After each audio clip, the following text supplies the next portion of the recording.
Bismillahirrahmanirrahim. Assalamualaikum warahmatullahi wabarakatuh. Alhamdulillahirrahmanirrahim. Mudah-mudahan semua dalam keadaan sehat walafiat. Anak-anakku semua, kelas 11 TBSM, ini adalah pertemuan kedua barangkali walaupun kita belum pernah ketemu.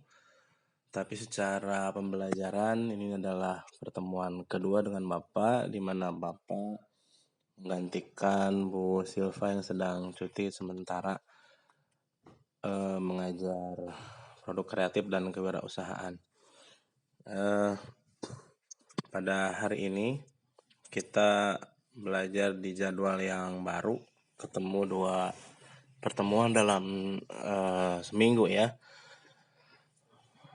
Pada hari dan pertemuan sebelumnya kita belum banyak gabung juga teman-teman yang lain, makanya mudah-mudahan ketika hari ini pun sudah diputuskan untuk kita pembelajaran jarak jauh kembali sehubungan dengan usaha pemerintah untuk tidak meluasnya COVID, entah COVID berapa sekarang, 19 atau berapa. Jelas mudah-mudahan semuanya tetap sehat, semuanya tetap dalam siap untuk belajar. Nah kebetulan ini Bapak bukan di jam pertama, pengalaman di kelas yang lain hari kemarin di jam pertama itu tidak banyak yang gabungnya, dari 30 siswa hanya kurang dari setengahnya. Hanya berapa kemarin, 11 atau 10 siswa yang gabung untuk belajar. Memang untuk PJJ modelnya ya seperti ini, kadang menjenuhkan gitu kan ya.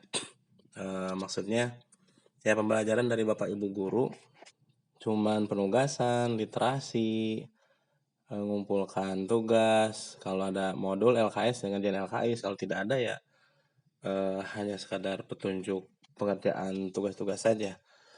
Ya mudah-mudahan bisa dimaklumi dan tidak menyurutkan niat kita untuk terus belajar. Karena memang juga untuk kurikulum yang semakin kekini, tuntutannya siswa lebih banyak untuk belajar. Jadi fungsi guru di sini lebih kepada fasilitator saja, memfasilitasi kalian, mengarahkan kalian. Tetapi untuk kalian mendapatkan banyak ilmu, materi terutama, yaitu harus lebih disemangatkan lagi literasinya, bacanya. Sekarang kan kalaupun tidak ada buku dan tercetak, ada internet, jadi kalian bisa usaha untuk itu. Nah, pertemuan kedua kali ini Bapak ada amanat dari Bu Silva untuk menyampaikan bab yang belum, yaitu bab 4 dan bab 5 ya, terakhir di semester 2 kali ini, tentang rancangan prototipe dan pembuatan kemasan produk kreatif. Anakku semua, kalau kalian buka YouTube dan searching kemudian produk-produk anak-anak teknik, ya kalian kan termasuk teknik ya, TBSM, itu banyak sekali kreativitas di bidang teknik yang kemudian punya nilai jual dan jadi usaha. Banyak sekali ya. Kemarin Bapak terakhir lihat ada beberapa teman-teman, dia menciptakan misalkan di jurusan apa itu ya, antara teknik komputer atau apa gitu, belum kepikiran barangkali sama orang lain, dia menciptakan kunci pintu dengan sensor suara, diketuk gitu. Ketukannya benar maka kunci tersebut terbuka, pintu tersebut terbuka. Kalau ketukannya salah tidak terbuka. Itu kan kreatif, bisa jadi nilai jual itu ya. Orang pasti butuh itu. Kalau sekarang misalkan yang baru ada cuman kode dengan nomor, ini dengan suara ketukan, itu kan ide baru. Memang niru awalnya, tapi kan kemudian dia memodifikasi. Dan rumus ketika kita kreatif ya begitu. Rumusnya adalah ATM, amati, tiru, modifikasi, ATM.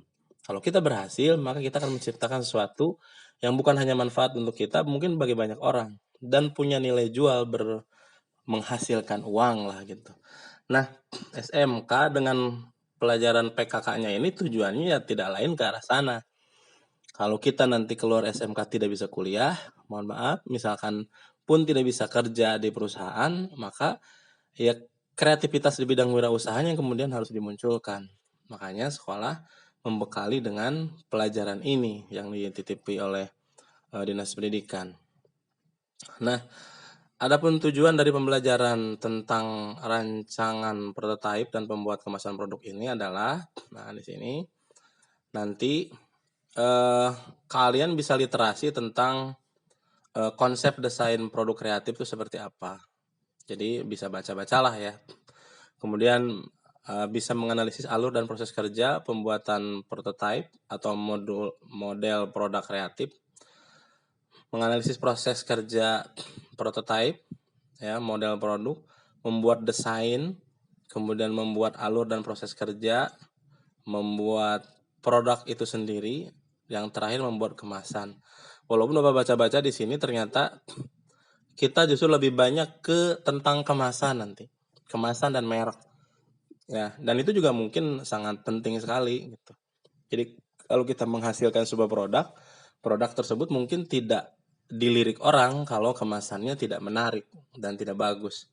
Makanya nanti di sini kalau Bapak baca-baca di bawah itu kita lebih banyak membahas ke kemasan dan merek, brand dari produk nanti yang diciptakan oleh kita. Nah, peta konsepnya seperti ini ketumpuk maaf ya. Jadi kebanyakan membuat desain dan kemasan. Kita harus tahu fungsinya, tujuannya, kemudian klasifikasinya, jenis-jenis kemasan, syarat kemasan, merancang kemasan, dan standar desain dan juga kemasan.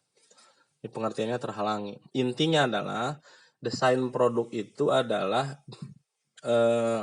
bagaimana kita merancang, ya, termasuk di dalamnya merancang, merencanakan, menguji, sampai kemudian menciptakan sebuah produk. Dan bukan hanya produk tersebut, tapi unsur-unsur dari produk.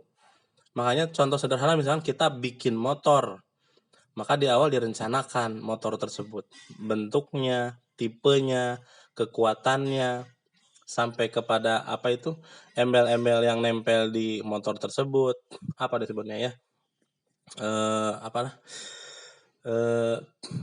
knalpotnya, lain-lain segala, pokoknya didesain sedemikian rupa sehingga nanti orang bisa tertarik untuk membeli produk kita.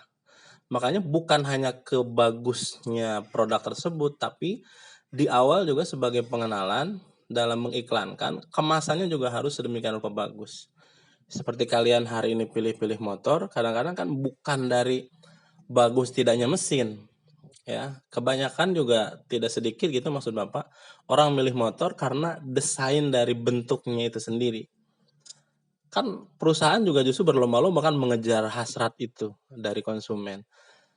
Hari ini misalkan Yamaha mengeluarkan motor apa gitu yang mirip sekali sama Vespa kan, tiba-tiba Honda juga ngeluarin, ya mirip banget gitu. Jadi desain klasik, orang sekarang mungkin sudah senang ke desain-desain klasik, ayo dikembangkan oleh berbagai perusahaan sehingga ya hari ini kejar-kejaran di situ, ngejar-ngejar produk selain bagus, misalkan cc-nya gede, motornya kecil, tapi kemudian dari bentuknya, aksesorisnya. Kadang-kadang orang kejar kan itu. Nah, disitulah yang dimaksud dengan desain produk. Jadi direncanakan sejak awal kekuatannya, spesifikasinya, sampai kepada kekuatannya, tapi juga tidak melupakan desain dari kemasan, casingnya itu sendiri. Nah, kita diharapkan bisa ke arah sana, ya. Nah, adapun nanti tujuan dari desain produk itu adalah yang pertama menghindari kegagalan, ya. Jadi di awal direncanakan sedemikian rupa sebagus mungkin supaya nanti tidak ada kegagalan. Kan sangat disayangkan kita buat produk tidak laku. Kalaupun laku misalkan banyak keluhan. Menghindari hal itu. Yang kedua, memilih metode yang paling baik dan ekonomis supaya tidak boros nanti dalam produksi. Yang tiga, menentukan standarisasi dan spesifikasi produk. Jangan sampai kita sama dengan orang, nanti kan orang melanggar hak cipta. Jangan sampai juga kemudian nanti apa yang diciptakan oleh kita kalah secara nilai dan secara kualitas oleh orang lain. Makanya di awal ditentukan standarisasinya. Atau mungkin itu hasil pengembangan dari model sebelumnya, bisa jadi. Yang keempat, tujuan dari desain produk ini adalah menghitung biaya dan menentukan harga produk. Di awal sebelum dijual sudah kita catat, sudah kita tentukan harganya, yang merupakan akumulasi atau total dari biaya-biaya bahan baku, iklan, kemasan, lain sebagainya. Di awal kita tentukan. Yang kelima, mengetahui kelayakan produk tersebut, apakah sudah memenuhi persyaratan atau masih perlu diperbaiki kembali. Jadi nanti ada proses pengujian, diuji terlebih dahulu. Kalau sudah diuji, dievaluasi, kemudian berhasil sesuai syarat, ya kita jual. Kalau tidak, kembali kita evaluasi. Nah, tidak banyak hari ini, kita sampai di situ saja dulu. Maksud dari desain produk ini. Nah, Bapak di awal ini ingin mengetahui kalian punya ide apa sebagai siswa TBSM dalam mengembangkan dan berpikir tentang ide kewirausahaan kalian. Nah, tugas hari ini nanti tulis di buku. Coba kalian pikirkan, kemudian tuliskan. Kira-kira setelah lulus nanti, kalau keadaan mengharuskan kalian berwirausaha, produk apa yang terpikirkan oleh kalian? Jadi tulis, kamu ingin membuat produk apa? Tentu saja mudah-mudahan harapannya ada hubungan dengan jurusan kalian di TBSM.